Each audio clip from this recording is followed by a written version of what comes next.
그 맑고 환한 밤중에 무천사 내려와 그 손에 비파 들고서 다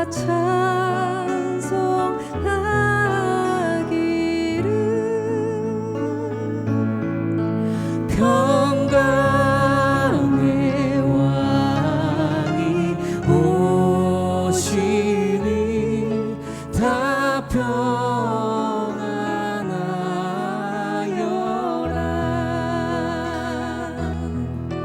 그 소란하던 세상이 다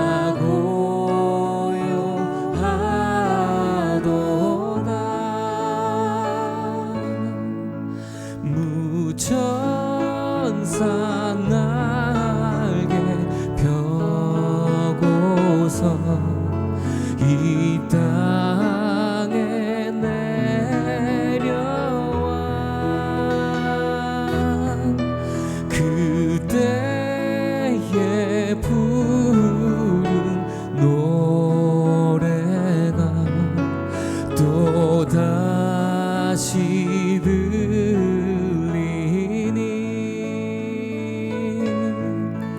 이 슬픔 많은 세상에 큰 위로 넘치고 온 세상 기뻐 뛰놀며 다 찬송하도다.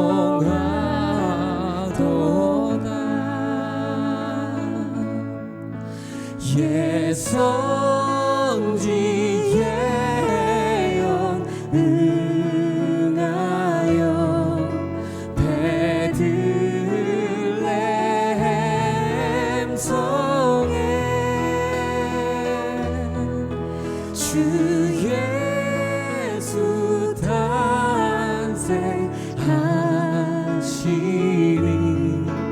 온 세상 부주라.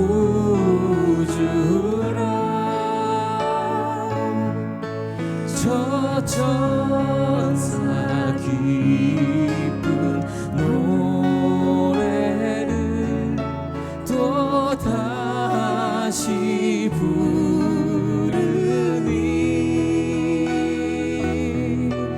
온 세상 사는 사람들 다 와다하도다.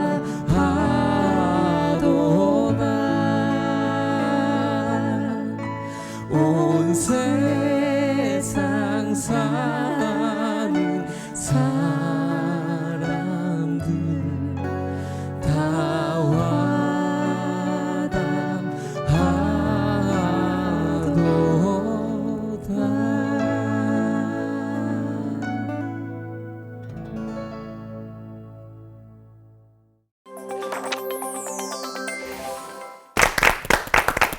평강의 왕이 이 땅에 오셨다는 세상 가장 복된 소식을 전하는 절기 성탄주간의 인사를 드립니다. 이맘때가 되면은 마음이 따뜻해지면서 즐거웠던 그 성탄절의 기억들이 새록새록 떠오르실 텐데요. 다시 돌아가고 싶은 성탄절 하면 어떤 때가 기억나세요? 저 새벽송 돌 때요. 요즘에는 진짜 네. 별로 없죠. 네, 새벽송 돌고 나서 그 난로에 앉아갖고 그 떡 잘라갖고 구워 먹고 했던 그 시절 또 그때가 너무 그리운 것 같아요. 네. 저는 제가 교회 다니지 않았을 때였는데도 역시. 잘 때 이렇게 성탄절 이렇게 새벽송 소리가 들리면 그렇게 기분이 좋았어요. 그때 밖에서 부르시던 제가 분이신가요? 불렀고 네. 자고 있었고. 네. 청아 형제는 새벽송 세대는 네. 아니어가지고 네. 여기서 확 나눠지네요. 네. 네. 처음 들어봐요. 네. 카메라를 확실하게 이렇게 하시나? 저는 이제 아직 그런 성탄절을 기다리고 있습니다. 아, 누군가와 그런 함께 보낼 아. 가족과 네. 지금 아기만 있어가지고 강아지 강애기. 오해야 네. 얘기를 하시네. 네. 저는 옛날에 교회 가면은 비닐봉지에 유년부, 초등생부 해가지고 간식을 이렇게 나눠줬어요. 네. 근데 저는 이제 유치원이니까 초등학생이었던 오빠랑 간식이 달랐거든요. 그래서 그냥 하면서 다르니까 네. 와, 나 저거 먹고 싶다 했는데 다음날 크리스마스 선물로 산타 할아버지가 그걸 주신 거예요. 산타 아. 할아버지는 교회에서 기독교에서 가져오셨군요. 어머니가 그냥 그런 거를 네. 우리 네. CBS의 느낌하고는 좀 다른 느낌이에요. 네. 매해 찾아오는 성탄절이지만 그 절기를 보내시는 목사님들한테도 잊을 수 없는 그 성탄절의 어떤 기억들 있으실 것 같은데요. 누가? 새벽송 기억은 뭐 정말 맞아. 추억이죠. 예, 시골 교회에서 어린 시절을 보냈기 때문에 멀리 떨어져 있는 교인들의 집까지 새벽송을 가야 됐잖아요. 걸어서 1시간. 눈이 소복이 쌓인 그 밭두렁길. 가다가 빠져요. 이만큼씩. 근데 이게 추운 줄 모르고 다녀오는데 갔다 와서 보면 발이 다 얼어 있죠. 이런 것이 어린 마음이었지만 너무 기쁘고 즐거웠고, 근데 더 중요한 것은 성탄 한 달 전부터 성탄 장식 준비를 하잖아요. 맞아요. 별도 맞아. 만들고 네, 전부 맞아요. 수작업이에요. 네. 그걸 한 달 내내 성탄을 기다리면서 작업을 해나갈 때 그 기쁨 진짜 대단했죠. 네. 저도 한 최근 10년 성탄절은 제일 분주했던 그런 시간들인 것 같아서 주님께는 저도 죄송하지만 약간 마르다처럼 그래서 기억에 남는 성탄절은 별로 없고 굉장히 바빴구나라는 생각이 드는데 저도 어린 시절에 성탄절이 참 좋았던 것 같아요. 그때 교회 가면 뭔가 따뜻하고 장식들이 이렇게 막 이렇게 채워져 가는 게 저도 이제 많이 그리운 것 같습니다. 네. 네, 36년 정도 된 것 같아요. 그때 교육전도사 때인데 당시에 참 어려운 그 아파트 주민들 아이들, 교회도 올 수 없는 아이들에게 성탄절에 뭘 해줄까 그 고민을 하면서 이 아들이 정말 이 아이들이 원하는 선물을 한번 줘보자. 그렇게 해서 대학생들과 함께 요즘 그게 사라졌습니다만 우리 때만 해도 일일 찻집 그렇게 해서 일일 찻집만 했잖아요. 네. 목사님. 일일 찻집을 해서 그 수익금을 가지고 액수에 상관없이 정말 그 아이가 원하는 선물을 300여 아이들에게 줬어요. 그래 그 기억이 제 일평생의 목회 속에서도 성탄절은 좋은 것을 줘야 된다. 우리 주님이 우리를 위해 주셨듯이 그래서 한참의 시간이 지났지만 여전히 그게 가장 제 머리에 남아있는 것 같습니다. 네. 갑자기 떠오른 게 좀 결이 다른 얘기가 될지 모르겠지만 저는 이제 성탄절에 받은 선물이 생각나는데 그게 뭐였는가 하면 지금부터 이제 정확하게는 이제 한 8년 가까이 됐습니다만은 성탄절에 저는 제 몸에 암이 생겼다고 그렇게 진단을 받았어요. 아이고. 근데 그때 얼마나 이렇게 감사했는지 몰라요. 뭐 쇼가 아니라 왜냐하면 제가 너무 건강해가지고 우리 교인들이 좀 병든 분들을 위로해주면 저를 쳐다보면서 그러는 것 같아요. 목사님 잘 모르시지. 너는 건강하니까 할 줄 아니냐. 잘 모르지. 근데 제가 딱 진단받는 그 순간 와 이제 나도 그 위로할 수 있겠구나. 근데 그게 제게 확 눈물로 다가왔어요. 왜냐하면 예수님이 우리 처지로 확 내려와 주셨잖아요. 그러니까 저도 정말 누군가의 아픈 처지 속에 이렇게 들어갈 수 있게 됐다. 그러니까 하나님이 제게 주신 선물은 너도 한번 그 아픔을 이렇게 직접 겪고 위로해 주면 어떻겠니? 네. 그래서 성탄절이 제게는 굉장히 좋은 선물이었는데 이게 이제 제가 두 번 재발을 했어요. 근데 7년째 되던 12월에 또 재발이 됐어요. 재발해서 굉장히 좌절하는 분들이 계시는데 그분들에게 또 이렇게 위로가 좀 될 수 있어서 그게 제게는 정말 큰 선물이었다. 네. 이게 분위기 확 망친 거 아닌가 모르겠어요. 아닙니다. 네. 저희 올포원에서 성탄 특집으로 마련한 주제는요. 제자들과 예수님에게 가장 의미심장한 기념식이 뭐였을까 생각을 좀 해봤거든요. 그래서 최후의 만찬과 또 세족식을 맞닥뜨린 가룟 유다를 통해서 우리가 우리를 좀 비춰보는 그런 기획 특집을 마련했습니다. 리종빈 목사님과 김종희 목사님께서 먼저 설교해 주시겠는데요. 듣고 말씀 나눠보도록 하겠습니다.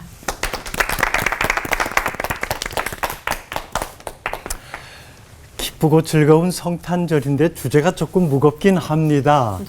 하지만 이 무거운 주제 속에 정말 주님의 따뜻한 사랑, 이 땅에 오심의 의미를 다시 되새겨 볼 수 있기에 짧은 시간 함께 말씀을 나누어 보도록 하겠습니다.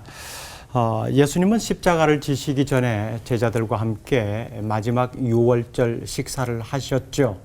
식사 분위기 얼마나 좋았겠습니까? 음식이라고 하는 것은 언제나 분위기를 좋게 하고 상대와 그 마음이 통하는 그런 자리이기도 하잖아요.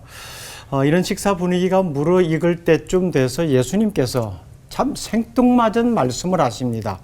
너희 중 하나가 나를 배반할 것이다. 식사 분위기 확 깨는 소리죠. 기왕이면 좀 푹 뜯어서 음식 맛을 좋게 해주셔도 참 좋았을 텐데 왜 음식 맛을 싹 달아나게 하는 이런 말씀을 하셨을까? 아마 이 말씀을 들은 제자들의 충격은 이루 말로 다 할 수 없었을 거예요. 물론 그 자리에 가룟 유다도 함께 있었죠. 제자들은 저마다 예수님께 묻습니다. 저는 아니지요.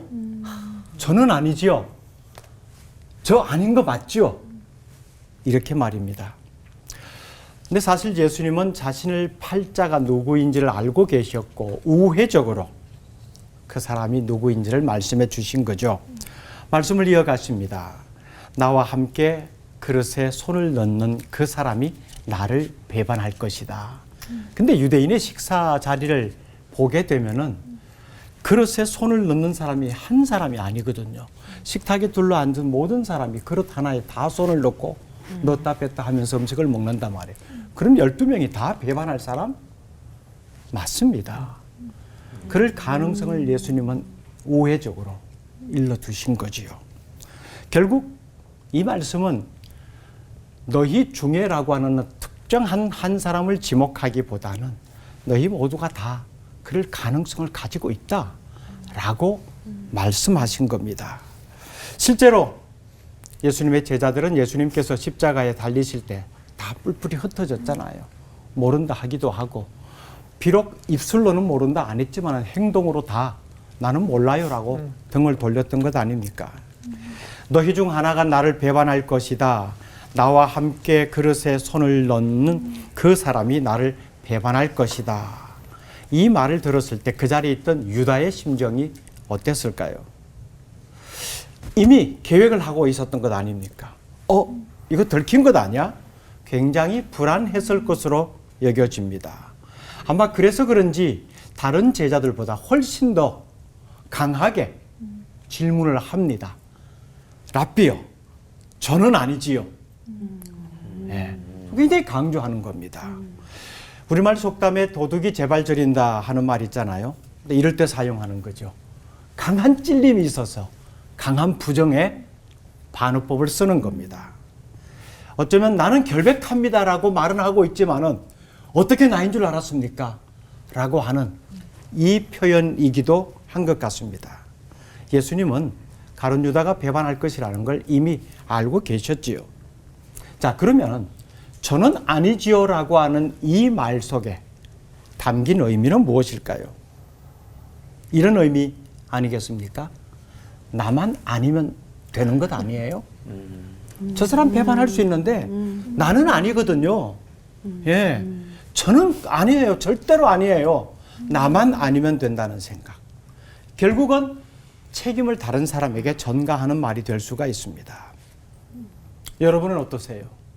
이런 유사한 상황 속에서 나는 아니야, 나만 아니면 돼. 이게 가룟 유다의 인생의 모습이거든요. 그러면 결국 우리도 살아가면서 이런 마음과 이런 생각을 가지고 있다면은 가룟 유다의 모습이 우리에게서 예외는 아니라고 하는 겁니다.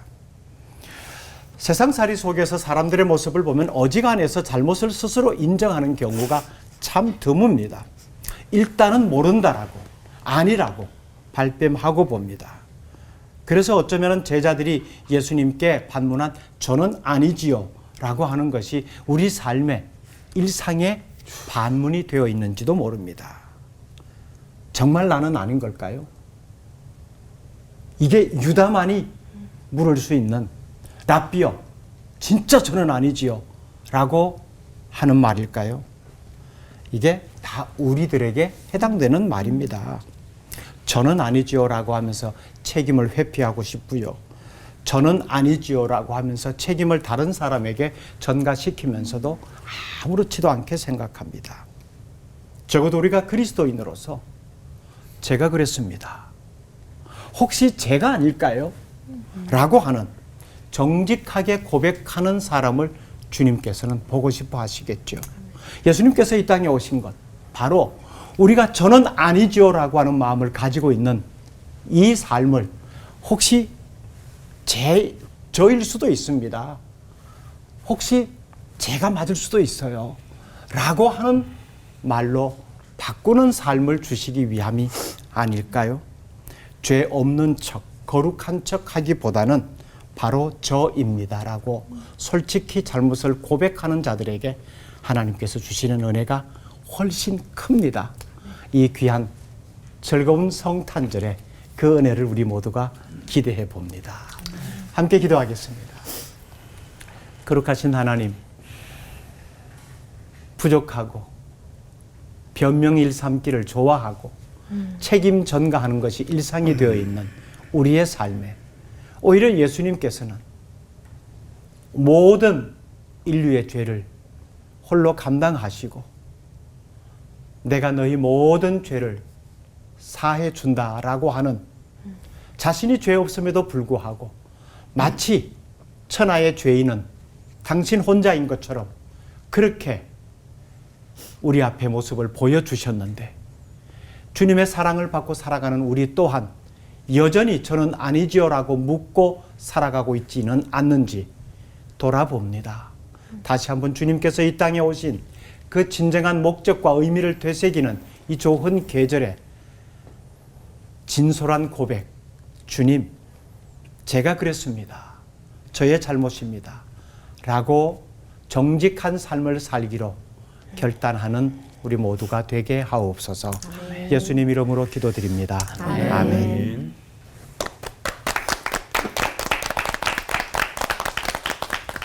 네, 예수님의 그 최후의 만찬과 세족식이 기록된 요한복음 13장은 이렇게 시작됩니다. 6월절 전에 예수께서 자기가 세상을 떠나 아버지께로 돌아가실 때가 이른 줄 아시고 세상에 있는 자기 사람들을 사랑하시되 끝까지 사랑하시니라. 언젠가 제가 이 말씀을 읽는데 제 마음 가운데 정말 큰 울림이 있었습니다. 주님이 세상에 있는 자기 사람들을 사랑하셨는데 어떻게 사랑하셨냐면 끝까지 사랑하셨다는 말이 저에게 큰 위로와 울림으로 다가왔고요. 말씀을 곰곰이 묵상하다 보니 그 자기 사람들 안에 가룟 유다까지 있다는 게 저에게 큰 은혜가 되었습니다. 가룟 유다는 이른바 최후의 만찬의 자리에서 끝까지 자신을 포기하지 않으시는 예수님의 손길을 경험한 사람입니다. 요한복음 13장을 자세히 들여다보면 예수님은 가룟 유다를 포함한 12명의 제자들의 발을 손수 일일이 다 닦아주셨습니다. 곧 자신을 배신하러 달려갈 그 발까지 닦아주신 거죠. 또 예수님은 그 자리에서 또한 누가 자신을 팔지를 이미 아신다는 그 이야기를 3번이나 하세요. 한 번 툭 던지신 것이 아니라 3번이나 말씀하시죠. 13장 10절과 11절에 예수께서 이르시되 이미 목욕한 자는 발밖에 씻을 필요가 없느니라 온몸이 깨끗하니라 너희가 깨끗하나 다는 아니니라 하시니 이는 자기를 팔 자가 누구인지 아심이라. 그러므로 다는 깨끗하지 않다 한 번 말씀하시고요. 21절에 예수께서 이 말씀을 하시고 심령이 괴로워 증언하여 이르시되 내가 진실로 너희에게 이르노니 너희 중에 하나가 나를 팔리라 하십니다. 또 26절 가니까 예수께서 대답하시되 내가 떡 한 조각을 적셔다 주는 자가 그니라 하시고 곧 한 조각을 적셔서 가룟 시몬의 아들 유다에게 주시니 조각을 받은 후 곧 사탄이 그 속에 들어간지라 이에 예수께서 유다에게 이르시되 내가 하는 일을 속히 하라 하시니. 주님은 왜 3번이나 말씀하셨을까요? 그것은 가룟 유다가 그제라도 뜻을 돌이켜 죄된 자리로 나아가지 않기를 바라시는, 돌이킬 수 있는 기회를 주시고자 하는 예수님의 마음이 아니었을까 싶습니다. 그럼에도 불구하고 가룟 유다는 회개의 기회가 3번이나 주어졌지만 결국 그 사랑의 자리를 떠나 예수님을 배신하는 자리로 나아가지요.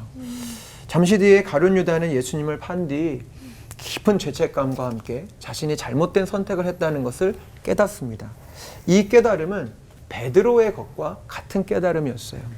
예수님을 3번이나 부인하고 닭이 울 때 자신의 잘못을 깊이 깨닫고 사도 베드로는 통곡하며 자신의 죄를 깨닫지요.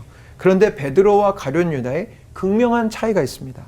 베드로는 예수님이 부활하신 이후에 다시 만난 예수님 앞에서 진심으로 회개하며 주님을 위한 삶으로 나아갔지만, 가룟 유다는 그 죄책감을 가지고 예수님께로 나온 것이 아니라 나뭇가지를 향해 나아갔습니다. 자신의 죄값을 스스로 해결해 보겠다고 스스로 목숨을 끊는 자리로 나아갔던 것이죠. 저는 감히 그런 상상을 합니다. 만일 가룟 유다가 그때 나무가 아니라 정말 죄송하고 그런 마음이었지만 예수님의 십자가 아래나 혹은 부활하신 예수님 앞으로 나아갔다면 그의 인생이 어떻게 바뀌었을까? 설령 예수님을 팔아넘긴 가룟 유다라 할지라도 저는 그 유다가 다시 주님 앞에 나와 주님 앞에 엎드렸다면 우리 예수님은 다시 꽉 안아주시면서 베드로처럼 가룟 유다도 다시금 사명의 자리로 불러 세워주셨을 것 같습니다. 주님은 자기의 사람들을 끝까지 사랑하셨습니다. 자기 사람의 가룟 유다를 결코 빼지 않으셨고요. 주님은 이내 곧 자신을 부인할 베드로까지 끝까지 사랑하셨습니다. 몇 시간 뒤 자신을 버리고 다 도망칠 제자들 모두의 발을 씻기셨습니다. 그러므로 주님 앞에, 주님 안에 용서받지 못할 사람은 없습니다. 주님은 다 아시면서도 사랑하셨기 때문입니다. 그러므로 회개하기에 늦은 때란 없습니다. 돌이켜 눈물로 자백할 수 있다면 바로 지금이 회개하고 회복할 수 있는 가장 빠른 시간입니다. 우리가 잘 아시는 바대로 그리스도 예수 안에 결코 정죄함이 없습니다. 죄인된 우리를 먼저 사랑하셔서 주님이 이렇게 이 땅에 오셨고 우리는 그 성탄의 아름다운 사랑을 그렇게 고백하는 것입니다. 부디 이 귀한 시기에 혹여라도 주님 앞에 다시 돌아와 회복하고 회개할 이야기들이 있다면 우리 사랑으로 오신 예수님의 빛 가운데로 다 나올 수 있는 우리 모든 올포원 가족들이 되셨으면 좋겠습니다. 기도하겠습니다. 주님, 세상에 있는 자기 사람들을 사랑하실 때 끝까지 사랑하시고 그 자기 사람들의 가룟 유다를 빼지 않아 주심에 더욱 감사드립니다. 주님, 우리가 가룟 유다입니다. 날마다 주님을 배신하고 날마다 주님의 마음을 아프게 하는 우리가 바로 가룟 유다입니다. 이런 나를 끝까지 사랑해 주시고 다시 돌이켜 주님의 십자가 앞으로 나아올 수 있는 기회를 매 순간 주시니 감사합니다. 그 은혜를, 그 감사를 귀히 여기며 바로 지금 주께 돌아와 주를 위해 살아가는 예수의 제자 되게 하여 주시옵소서. 우리를 끝까지 사랑하여 주시는 예수님의 이름으로 기도드립니다. 아멘.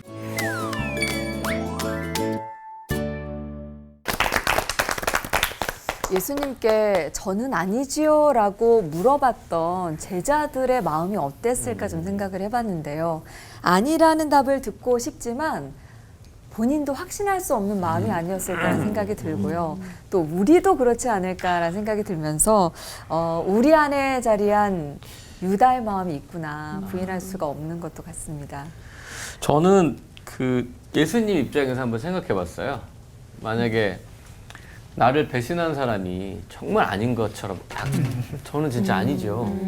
난 진짜 아니죠. 근데 예수님은 다 아시잖아요. 다 알고 있는데 자기가 진짜 아닌 것처럼 아니죠 했을 때 그때 예수님 마음 어땠을까? 너무 화가 났을 거예요. 저는 그렇게 못했을 것 같아요. 저는 예수님처럼 행동을 못했을 것 같은데 만약에 이제 목사님들이 예수님이시라면 쟤도 하나님이 사랑하는 사람이니까 그래 그냥 참고 내가 기도하자 그렇게 하셨겠죠? 목사님들은 어떠셨을 것 같아요? 목사님들은? 저 같으면은 네. 야, 그걸 꼭 내 입으로 말해야 돼. 대놓고.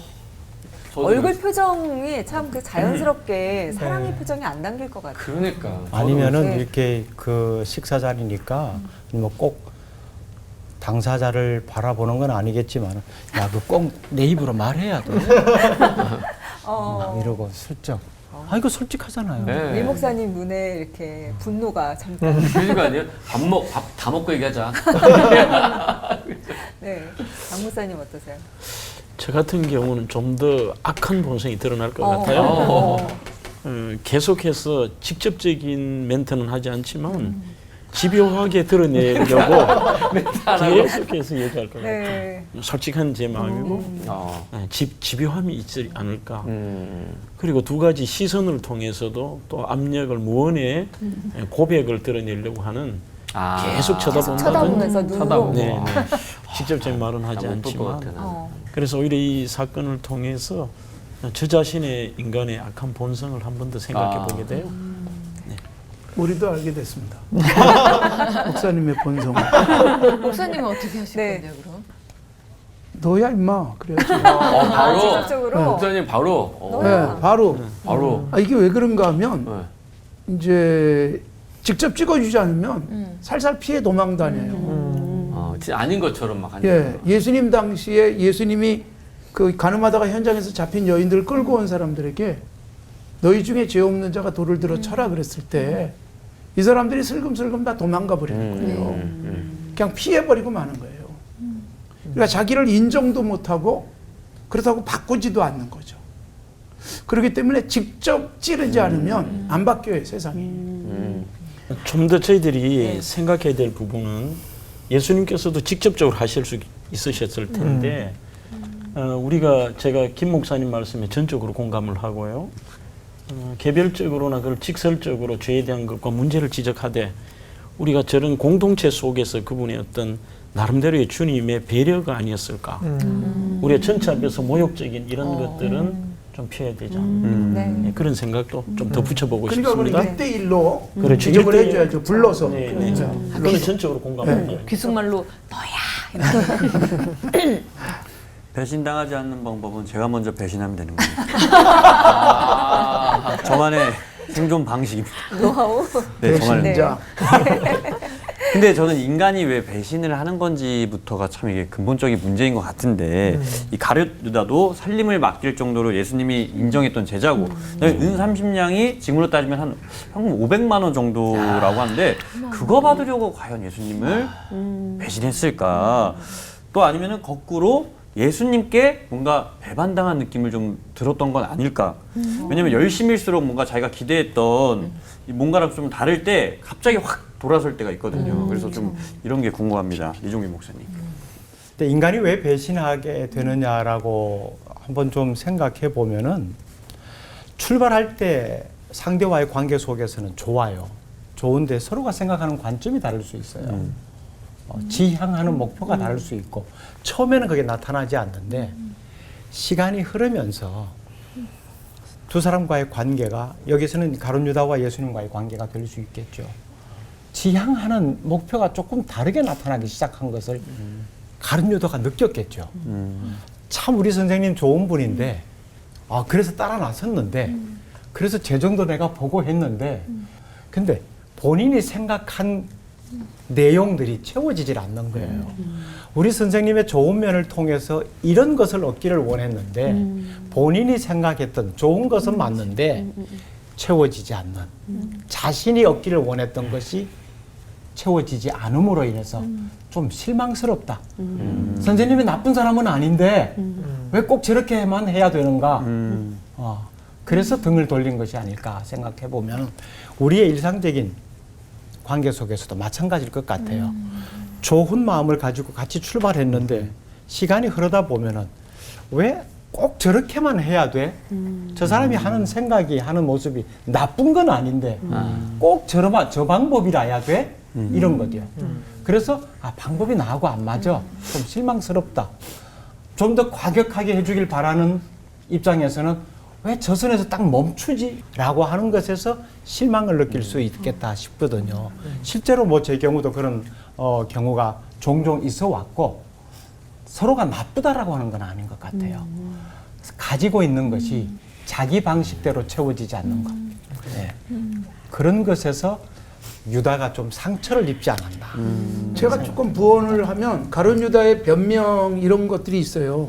그 뭐냐 하면 가룟 유다뿐만이 아니거든요. 예수님의 제자들 전부가 메시아, 그리고 당시 갖고 있었던 유대인들의 메시아니즘은 메시아가 오시면 세상을 확 뒤집어 놓을 거라고 생각했어요. 그렇죠. 로마로부터 우리는 벗어날 것이고 경제적으로 잘 살게 되고. 그러니까 사실 정치적인 메시아를 굉장히 갈구했다고요. 근데 정작 예수님이 오셔가지고 정치적 메시아도 아니고 로마에 대항하는 것도 아니고 심지어 로마에 대해서 그 좀 우리가 도전할 수 있도록 하는 게 아니라 이 가이사의 것은 가이사에게 하나님의 것은 하나님에게 이런 그 말씀을 하실 때 이 제자들조차도 굉장히 실망했을 거예요. 그러니까 유다는 자기가 가진 그 실망감을 표출시킨 사람이고 다른 제자들은 그냥 속으로 담아두기만 했다라고 볼 수 있죠. 또 그 유다가 그래도 양심은 있었다고 성경에도 좀 기록이 되어 있다고 하는데, 그래서 만찬식은 갔지만 그나마 있는 그 양심 때문에 성찬식에는 안 온 것인가, 그런 생각도 들거든요. 왜 성찬식에 안 왔는지. 그리고 이제 유다가 예수님이 잡혀가는 걸 보고 뒤늦게 후회하면서 이제 본인의 목숨을 끊고 자멸하는 것도, 그것도 회개로 볼 수 있는 것인지 궁금합니다, 김종환 목사님. 네, 그러니까 성경을 보면 우리 가룟 유다가 성찬신에 안 온 게 아니고요. 이제 만찬의 자리에서 떠났죠. 네 할 일을 하라라고 예수님 말씀하실 때 그 마지막 기회를 뿌리치고 이제 떠난 이후에 이제 성찬이 이제 제정이 되는데, 이제 질문을 받고 그런 고민을 했어요. 왜 주님은 이 성찬의 예식을 가룟 유다가 떠난 이후에 진행하셨을까? 근데 오늘날 우리가 하는 성찬 예식에 반드시 빠지지 않는 게 죄의 고백의 기도의 순서가 있습니다. 그러니까 성찬이라고 하는 것은 예수님과 우리가 그 성찬이라는 통로를 통해서 연합하는 자리인데, 우리의 죄가 남아있는 상태에서 예수님과 연합할 수는 없는 거죠. 그래서 우리가 항상 죄의 고백에 대한 기도, 성령 임재의 기원을 한 후에 이제 성찬을 받게 되는데, 가룟 유다는 오늘 계속 나누고 있지만 회개할 수 있는 기회를 주셨는데 회개하지 않고 여전히 죄된 자리로 나아갔기 때문에 자동적으로 이제 성찬에 참여할 수 없는 그런 존재가 된 거라고 저는 보고요. 또한 뒤늦은 후회도 회개로 볼 수 있느냐, 우리가 알다시피 그냥 죄를 뉘우치고 후회하는 건 회개가 아닙니다. 회개는 돌이켜서 고친다라는 뜻이잖아요. 그래서 진정한 회개는 내가 이것이 죄구나, 잘못이구나, 주님의 마음을 아프게 했구나 하는 것이 느껴지고 그것이 후회함으로 다가온다면 이제 그 감정을 가지고 예수님께로 돌아와야죠. 그래서 우리가 항상 주의해야 될 것이, 내가 감정적으로 죄책감을 느끼고 주님께 뭔가 죄송한 마음을 품으면 내가 회개를 했고 내가 용서를 받았다라고 생각하는데, 그것이 아니고 그 감정에서 한 발자국 더 나가서 적극적으로 예수님께로 나아가고 주님의 말씀의 자리로 달려갈 수 있는 적극성까지 있어야 회개라고 볼 수 있습니다. 유다의 입장에서 본다면 어떻게 좀 해석할 수 있을까? 그의 변명의 여지도 우리가 한번 들어봤는데, 우리도 유다처럼 열심을 내면서도 예수님을 우리가 생각하는 어떤 이상적인 것을 이뤄주기 위한 메시아로 여기고 있지는 않은가란 또 돌이킴을 하게 됩니다. 근데 그런 유다와 우리를 다 아시면서도 예수님은 식탁에 초대하시고 또 발을 씻겨주시잖아요. 그런 예수님의 마음을 헤아려 보면서 이 땅에 인간의 몸을 입고 오신 그 아기 예수의 사랑도 진짜 뭉클하게 느껴지는 것 같아요.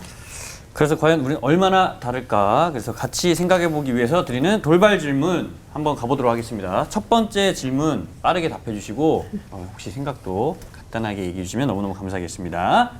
부탁드리겠습니다. 예수님은 사랑하시면 끝까지 사랑하신다고 했는데 자신을 판 제자 가룟 유다를 용서하셨다, 안 하셨다? 하나, 둘, 셋! 하셨다. 하셨다. 네 분 다 자, 하셨다고. 다 통일되셔서 알겠습니다.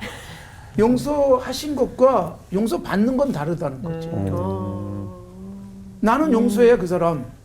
그 사람은 회개도 안 하고 그 사람은 반성도 안 하고 결국은 이렇게 자기 나름대로 극단적 선택을 하잖아요. 그러니까 사실은 아까 우리 목사님 말씀하셨지만 진정한 회개일 수 있을까? 어떻게 보면 그냥 자기 나름대로의 자기가 잘못한 정말 최악의 자기의 삶에 대한 스스로의 혐오가 그냥 넌 스스로에게 죽어라 벌을 이렇게 가지 않았을까 그런 생각이 들고 사실은 용서의 전제 조건이 회개잖아요. 잘못했다고 와서 인정을 해야죠. 근데 사실은 우리들이 용서를 하지만 어떤 사람은 용서받지 못하는 사람도 있지 않을까. 왜냐하면 자기는 잘못했다고 생각 안 하니까.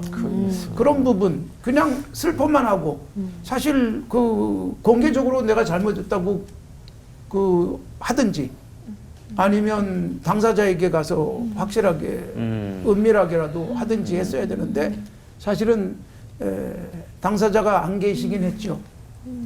그러나 함께 따르던 동료들에게라도 그렇죠. 그렇게 하고 가장 이상적인 건 그렇게 회개하고 살았으면 얼마나 좋았을까.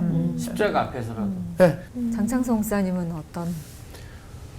동일선상에서 우리가 죄책감이나 후회라는 측면하고 회개의 측면은 완전히 별개라는 것입니다. 지금 현재 우리는 성경에서 밝히는 유다의 모습은 굉장한 후회와 죄책감은 있었지만 그 당사자인 우리 예수님이 계시지 않더라도 우리는 그 자기가 잘못을 한 당사자 또 가장 중요한 죄를 용서하실 수 있는 하나님 앞에 철저한 회개가 없었다는, 이거는 후회와 잘못된 죄책감이지 절대 회개가 아니라는 점이고, 또 하나는 우리가 회개라고 하면 기정의의 요소가 완벽히 있어야 된다는 것입니다. 우리 지적으로 내가 어떤 잘못을 했는가를 명쾌하게 알고 있고, 정적으로는 우리가 눈물로 내 삶과 감정을 통해서도 드러나야 되고, 또 가장 중요한 것은 목사님 말씀대로 그 이후에 돌이키는 의지적인 삶이 있어야 되는데 지금 현재 유다에게는 그 모습들이 전혀 보이지 않는 후회와 죄책감에 머무르는 수준이었다. 그래서 이거는 회개로 볼 수 없다는 것이죠. 그럼에도 예수님이 용서하셨다. 하나님은 그럼에도 불구하고 용서하셨고 용서와 그에 대한 자기의 책임은 완전히 별개라는 것입니다.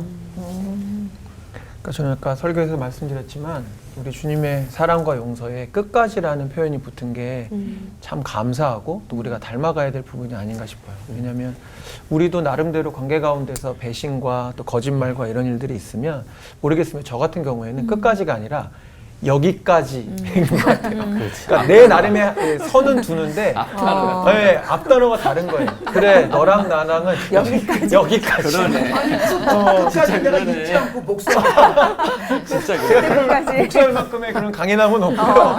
근데 주님은 끝까지잖아요. 너가 나를 버릴 줄 알지만 내가 끝까지 사랑한다. 끝까지 발 닦이고 끝까지 밥 먹여주고 끝까지 돌이킬 수 있는 기회를 주시는 거 봐서 주님은 이미 용서하셨고, 근데 목사님들 말씀대로 용서를 하시는 것과 우리가 용서받는 건 이제 다른 차원의 문제죠. 네. 같은 맥락이죠. 뭐 같은 대답이 나왔으니까 예수님의 용서는 선별적 용서가 아니잖아요. 예. 무조건적 용서. 그 무조건적의 대상은 모든 인간. 예수님은 모든 인류의 죄를 용서하셨다 하지 선별적으로 용서하셨다 그것은 아니라는 걸 알기 때문에 여기는 가룟 유다도 포함이 된다. 단 모든 인류의 죄를 용서해 놓으셨지만 그 용서가 내 것이 되느냐 아니냐는 당사자의 책임이죠. 그게 회개가 수반되는 것이고요. 예, 그렇게 되면 가룟 유다 역시 예수님은 용서해 주셨다라고 답이 나오죠. 그러니까 제일 두려운 건 사실 이게 가룟 유다 이야기를 하고 있지만 우리도 사실 그다지 많이 다르지 않게 뻔뻔하게 죄도 짓고 또 두려움도 없이 예수님에게 용서를 또 구하기도 하고 그렇잖아요. 그래서 정말 내 자신을 이렇게 볼 때 내 안에 유다 있다? 이런 생각이 들 때 좀 무서운 생각도 그러네. 들어요. 네. 목사님들도 혹시 나는 아닐 거야 했는데 나도 마찬가지구나 했던 그런 경험이나 사건이 있으셨는지 그게 또 언제셨고 그럴 때 또 어떻게 그걸 이겨내셨는지 궁금합니다. 나도 가룟 유다와 같은 내 안에 유다 있다? 저도 있어요. 유다보다 더 독한 마음. 네, 충분히 있죠. 뭐 하나 예를 들면은 요즘 그 부름받아 나서님은 어디든지 가오리다 이 찬송이 신학교 1학년 때와 2학년 때, 3학년 때 가사가 다 다르다 그러죠. 예. 그래요? 예. 또 신학교 1학년 때는 뭐 부름받아 나서님은 어디든지 가오리다 했다가 3학년 되면 부름받아 나서님은 내가 골라 가오리다. 멸시천대 십자가는 주님 홀로 받으소서. 모든 영광 내가 받으리다. 뭐 이렇게 이제 바뀐다는 좀 자주 섞인 그만큼 이제 생각이 많이 바뀐다는 건데 저도 졸업할 때 임지를 구할 때 그렇게 기도해서 하나님 나를 필요로 하는 곳에 나를 보내주십시오. 아 정말 나를 필요로 하는 곳으로 이끌어 주셨어요. 너무 사역 재밌게 했고요. 그런 사역하다 보니까 아주 대형 교회로까지 연결이 되었고 이런 좋은 마음을 하나님께서 헤아려 주셨는가 보다 했는데 유학 가서 공부 좀 했다고 생각이 좀 바뀌는 겁니다. 하나님 이 정도 교회는 맡겨주셔야 되지 않겠습니까? 라고 이제 내가 갈 곳을 찾는 거예요. 내가 갈 만한 곳을 고르는 쪽으로 가더라고요. 안 돼요. 막히더라고요. 그러면서 다시 깨달은 것이 처음에 기도가 나왔어요. 하나님 나를 필요로 하는 곳에 보내주십시오. 제가 많은 기도 제목을 가지고 기도했는데 이 기도 제목 제일 빠르게 응답해 주셨어요. 바로 개척을 시키더라고요.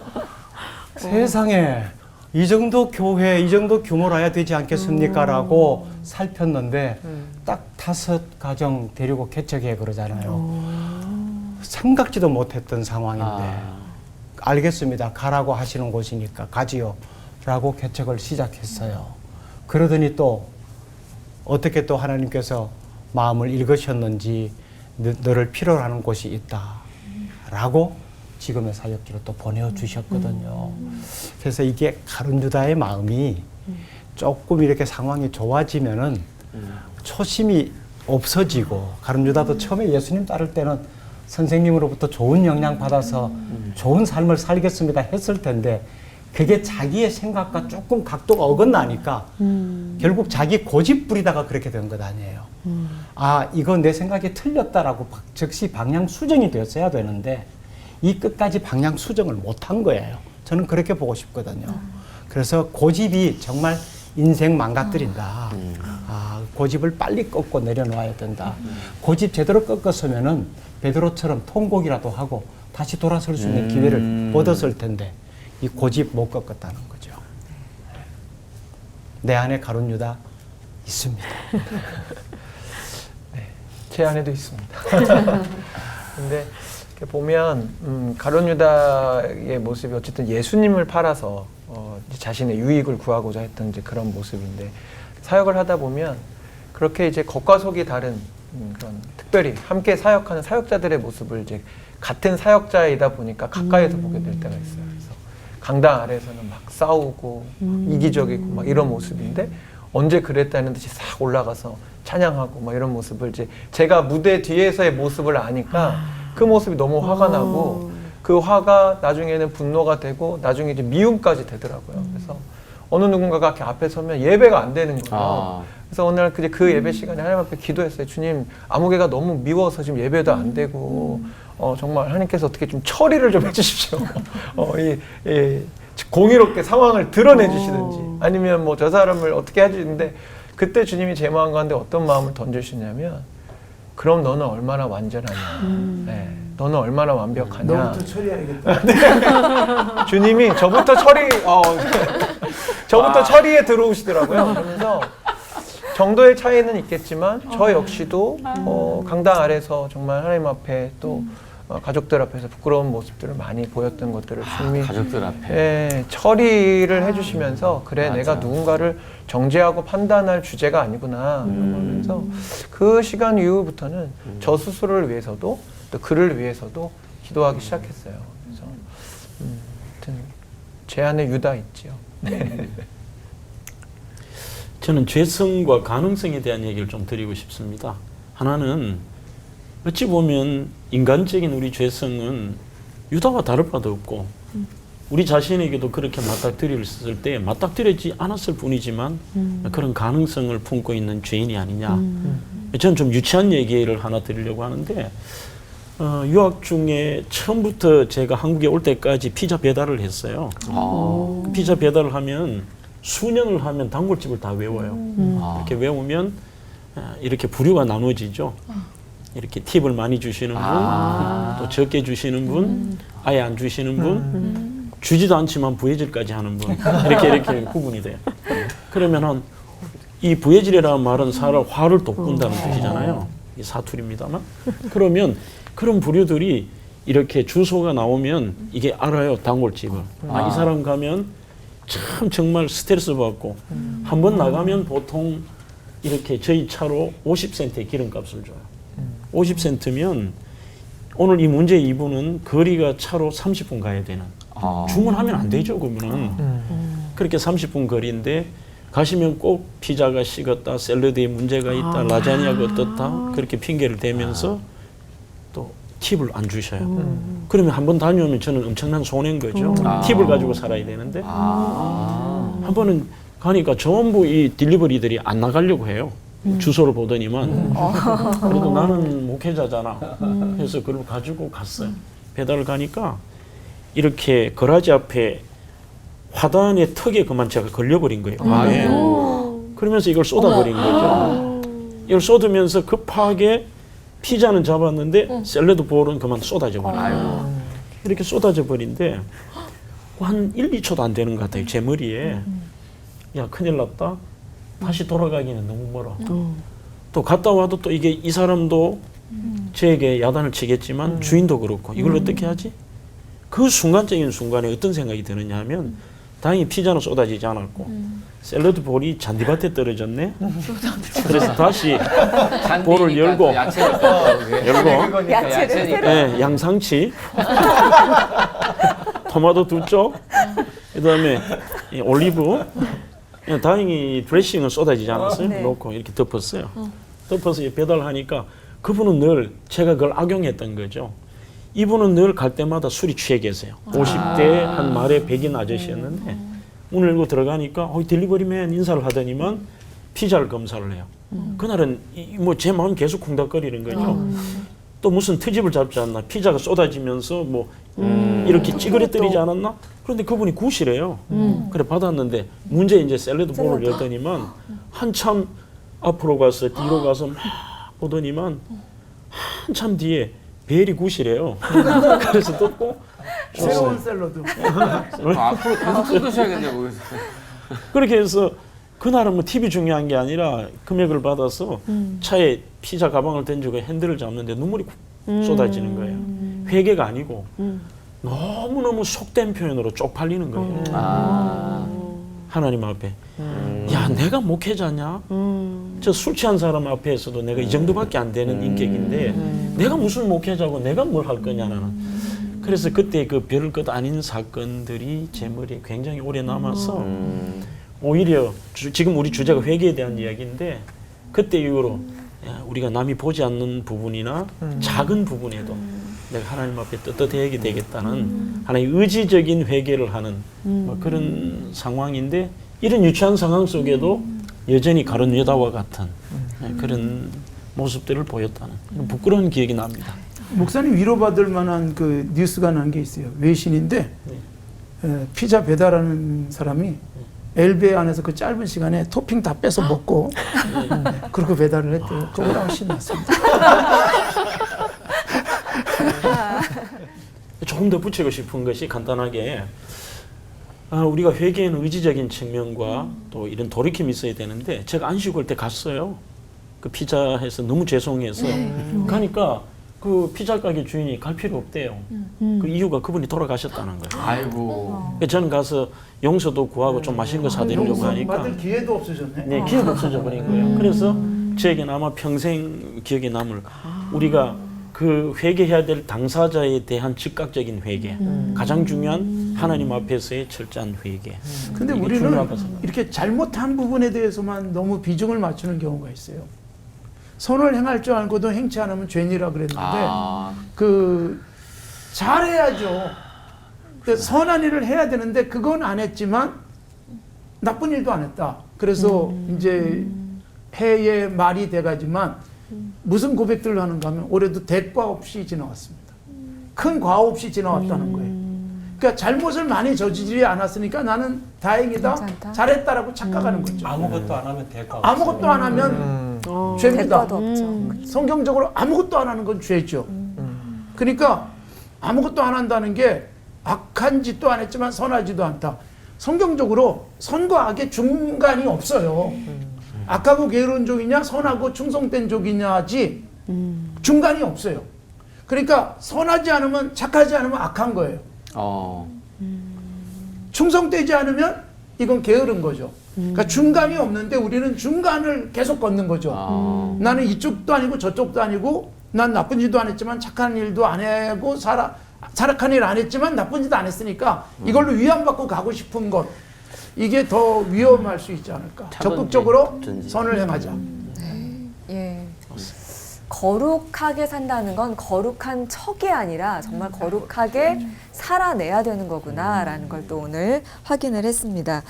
유다같이 저는 아니지요에 머물지 않고 주님 이건 잘못했고 저 여기 있습니다. 바로 저입니다 하고 예수님의 제자로 진정한 제자로 거듭나는 우리가 됐으면 좋겠고요. 먼저 우리가 무릎을 꿇는다면 그 다음에 사실 예수님이 다 알아서 이끌어 가주실 거란 믿음이 있습니다. 소망 되시는 예수님을 붙들고 인사 외쳐볼까요? 네. 맛을 잃은 소금 같아도 예수님 사랑으로 돌이키며 하나 되는 시간.